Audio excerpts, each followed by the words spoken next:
Hello! So this video is all about these things and thinking about which camera is the best for you in 2024.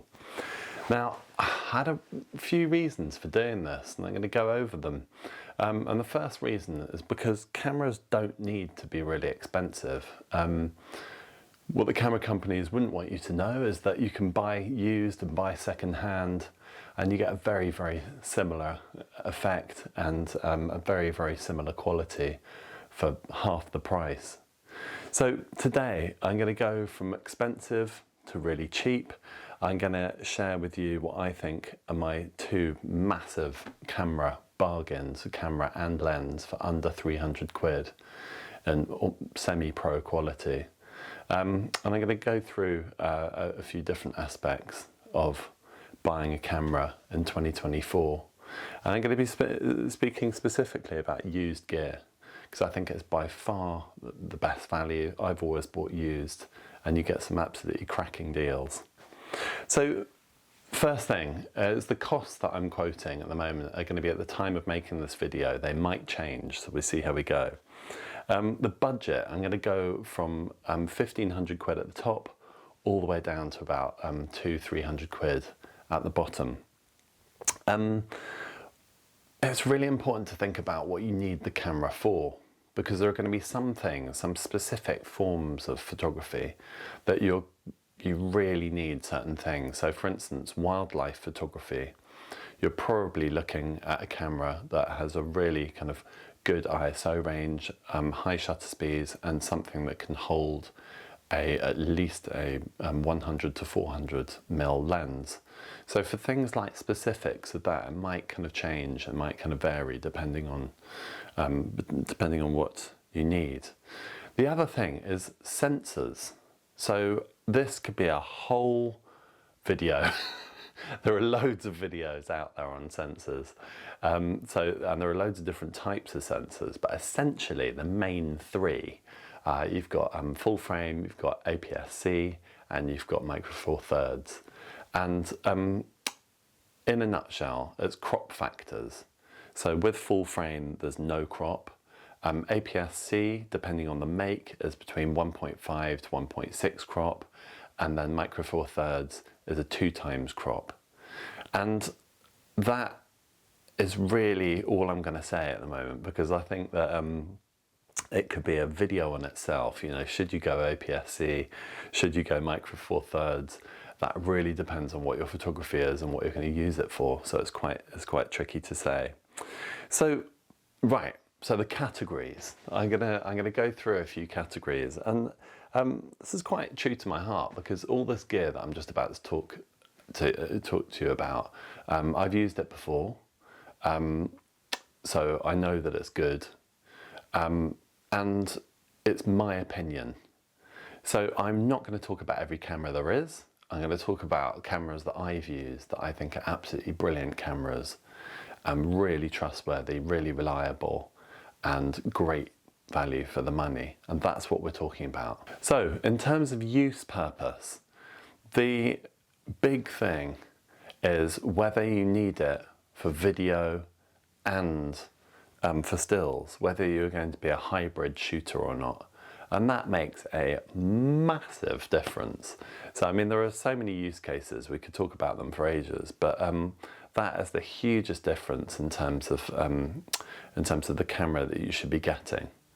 So what I'm going to talk about now, I'm going to break it into sections, and my first section is going to be about full frame photography, and this is going to be the kind of top of the lot with full frame photography and also hybrid cameras.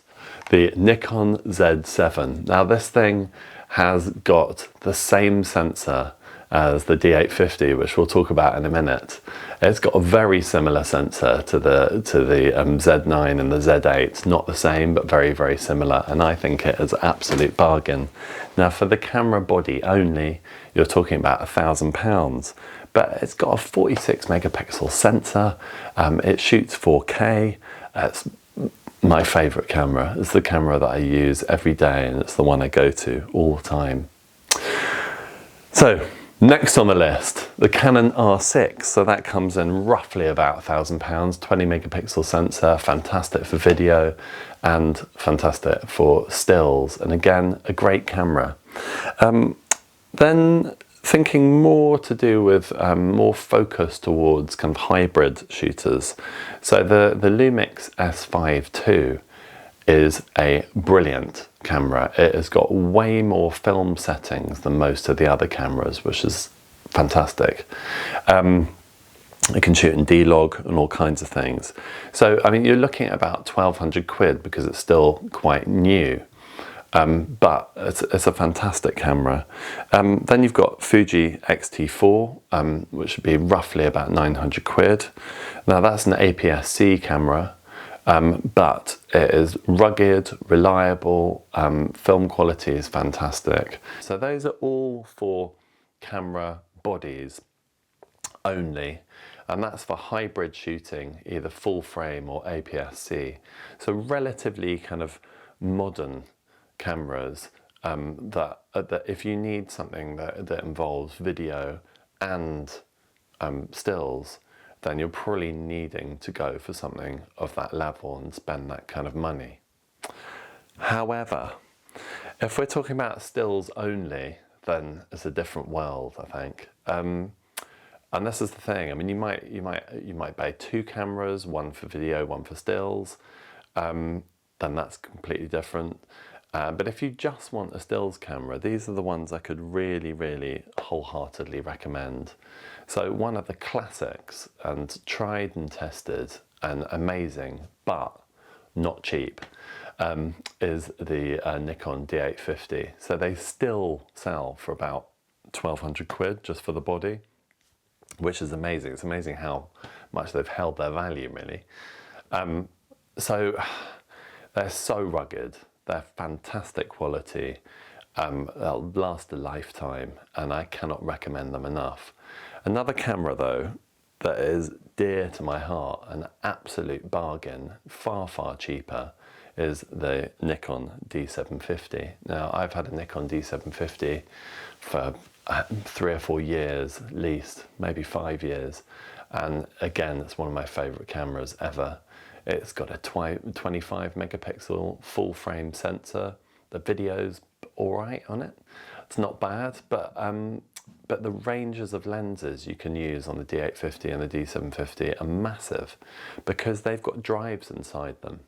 So it means you can use all the fantastic lenses from the 80s and 90s that came out, and you can pick up some real bargains.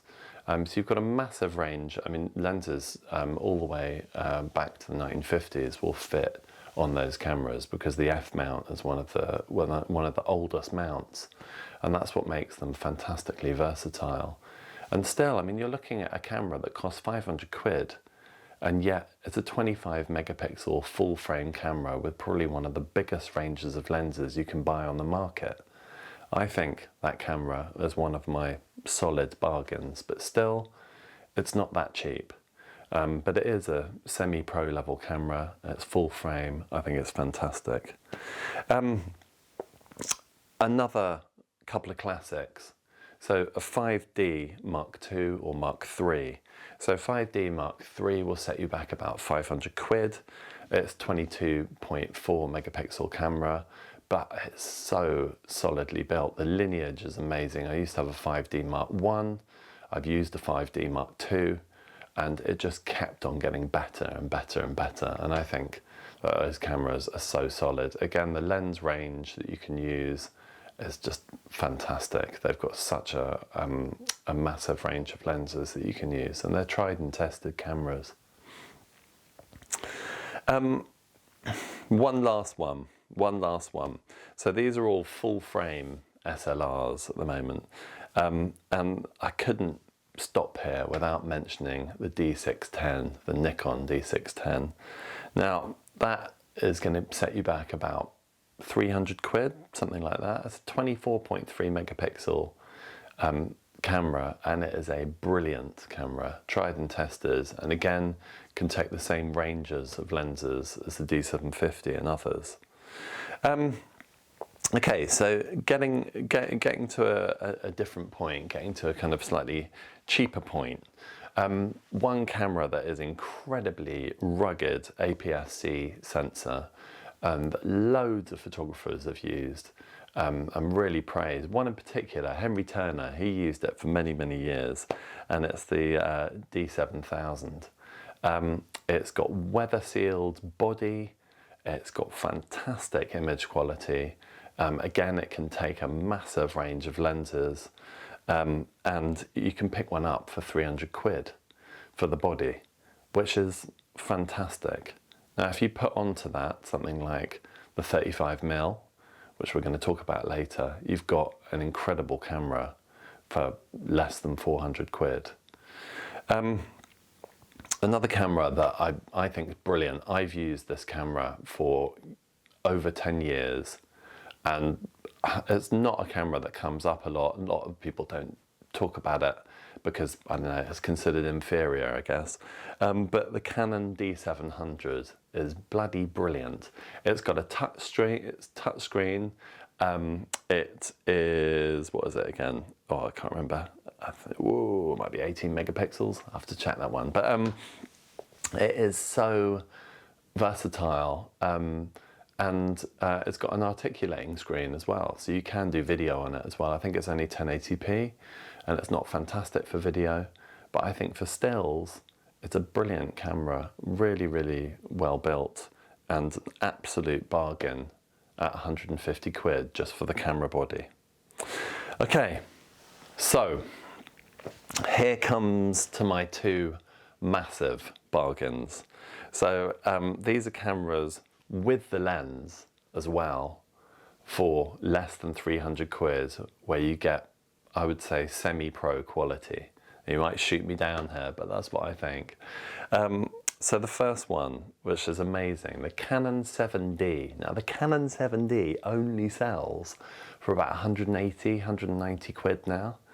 It is a semi-pro camera built really well, metal body, and a fantastic camera. Its shutter speed rating is brilliant as well, really, really fast. If you marry that up with the 50mm 1.4 that you can get from Canon, you can get that lens for about 90 quid or 100 quid.